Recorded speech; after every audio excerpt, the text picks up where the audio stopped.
My guest today is William Binney, a whistleblower, former National Security Agency official. He was one of the first to reveal the agency's massive domestic spying program. Mr. Binney revealed that NSA sought and received access to telecommunications companies' domestic and international billing records, that it has intercepted somewhere between 15 to 20 trillion communications.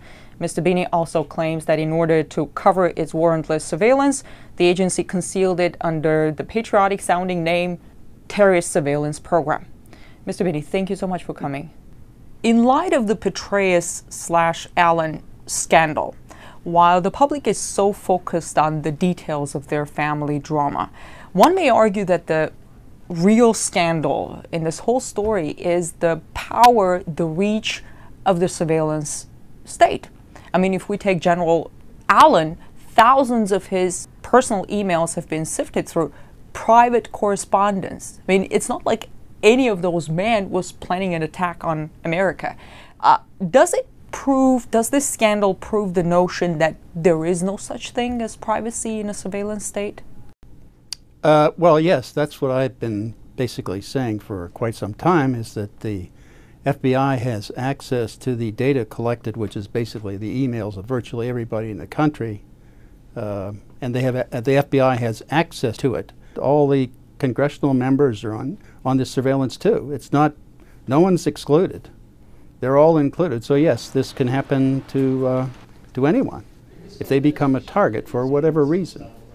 If they are targeted by the government can go in, or the FBI or other agencies of the government can go into that database, pull all that data they've collected on them over the years and reanalyze it all. So retroactively analyze everything they've done over the last 10 years at least. And it's not just about those who could be planning, who could be a threat to national security, but also those who could be just... It's everybody.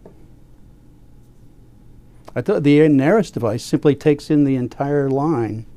So it takes all the data. In fact, they advertise. The way they advertise, they can process the lines at session rates, which means 10 gigabit lines. That's the NARIS, not the STA6400, but I forget the name of it. There's another device that they have that does that, but it does it at 10 gigabits. 10 gigabits. That's why they're building Bluffdale, because they have to have more storage because they can't figure out what's important. So they're just storing everything there. So all that email is going to be stored there for the future. But right now it's stored in different places around the country.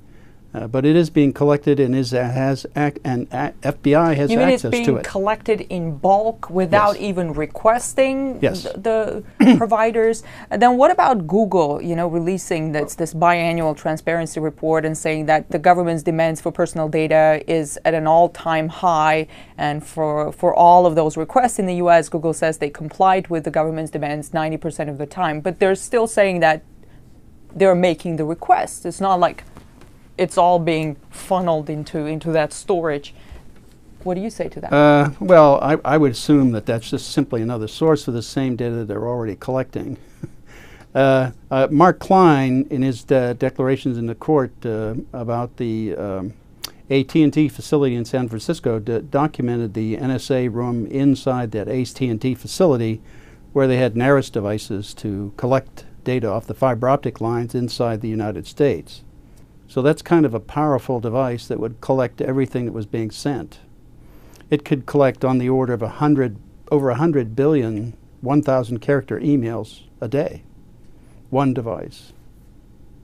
So that gives you an idea of the magnitude of the kind of collection that's going on. Well, you're saying they sift through, those are billions of emails. Yep. I wonder, how do they prioritize? I mean, is it like foreign nationals first? How do they prioritize? How do they filter it? I don't think well, first of all, I don't think there's any filtering. They're just going to store it all, okay? So then it's just a matter of selecting it when you want it. So if they wanted to target you, they would take your attributes and go into that database and pull out all your data. That's what I was going to ask. Are they reading my Gmail? I don't know. I should say there is no Afghanistan general in my mailbox. I know. Sure. Do you think now that I said that, they will stop looking into my mailbox? I don't think that will make any difference, no. If they had you on the target list, you're on the list. So. Were you on the target list? I'm sure. I believe I've been on it for quite a few years, yeah. So I keep telling them everything I think of them in my email, so that when they read it, they'll understand what I think of them. Do you think we should all like leave messages for the Absolutely, NSA sure. in our mailbox? Sure. Mr. Binney, you blew the whistle on the agency when George W. Bush was president. With President Obama in office, in your opinion, has anything changed at the agency? In the surveillance program, in what direction is this administration taking program? The change is that it's getting worse. They're doing more. That's why he is supporting the building of the Buffdale facility, which is over $2 billion they're spending on storage alone of data.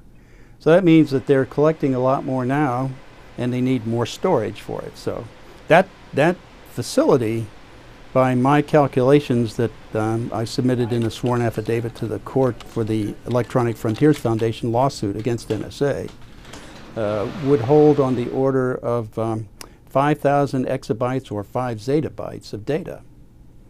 Just at current storage capacity that's being advertised on the web that you can buy currently. And that's not talking about what they have in the near future. Okay, so what are they going to do with all of that? I mean, okay, they're storing it. Why should anybody be concerned? Well, if you ever get on their enemies list like Petraeus did, or for whatever reason, then you can be drawn into that surveillance. Do you think they were the General Petraeus, who was idolized by the same administration, or General Allen?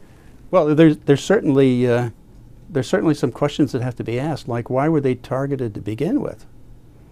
What law were they breaking, or what probable cause did they have to begin even to surveil them? In the case of General Petraeus, one would argue that okay, there could have been security breaches, something like that. But with General Allen, I don't quite understand, because what they were looking into were his private emails to this woman, and well, that's the whole point. Yeah, the whole point is what probable cause from the beginning. And why did they?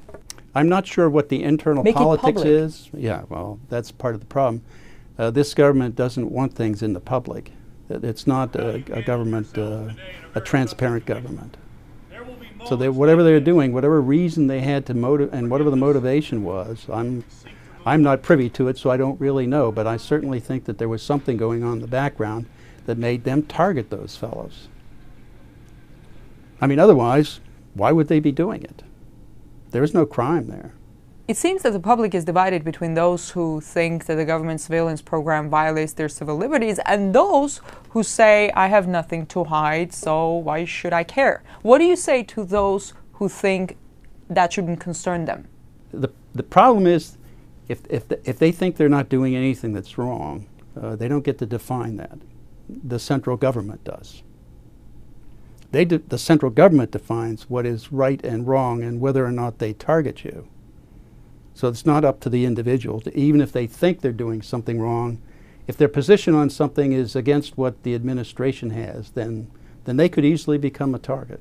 Tell me about the most outrageous thing that you came across during your work at the NSA. The violations of the Constitution and any number of laws that existed at the time. That was the part that I could not be associated with. That's why I left there. They were building social networks on who was communicating and with whom inside this country, so that your entire social network of everybody, of every U.S. citizen, was being compiled over time. So they were taking, from one company alone, roughly 320 million records a day. That's how, over time, that's probably accumulated up to close to 20 trillion over the years. The original program that we put together to handle this, to be able to identify terrorists anywhere in the world and alert anyone that they were under jeopardy, would have been able to do that by encrypting everybody's communications except those who were targets.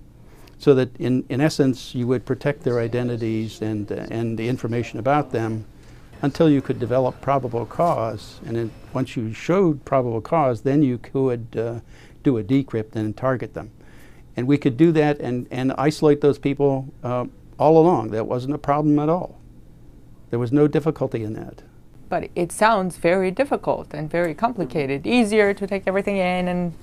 No, it's easier to use the graphing techniques, if you will, of the relationships for the world to filter out data so you don't have to handle all that data. And it doesn't burden you with a lot more information to look at than you really want to than you really need to solve the problem. So do you think that the agency doesn't have the filters now? No. You have received the Callaway Award for Yes. civic courage. I congratulate you with that. Thank you. On the website, in the press release, it says it is awarded to those who stand up for constitutional rights and American values at great risk to their personal and professional lives. Under the Code of Spy Ethics, I don't know if there is such a thing. I assume, well, not. Your former colleagues, they probably look upon you as a traitor. How do you look back at them? Oh, that's pretty easy. They're violating the foundation of this entire country, of what our entire foundation of why this entire government was formed. It's founded with the Constitution and the rights given to the people in the country under that Constitution. They're in violation of that. And under Executive Order 13526, Section 1.7, governing classification, you cannot classify information that just to cover up a crime, which this is. And that was signed by President Obama. Also, President Bush signed an earlier executive order, a very similar one. If any of this comes into the Supreme Court and they rule it unconstitutional, then the entire house of cards of the government falls. What are the chances of that? What are the odds? Well, the government's doing the best they can to try to keep it out of court. And of course, we're trying to do the best we can to get into court.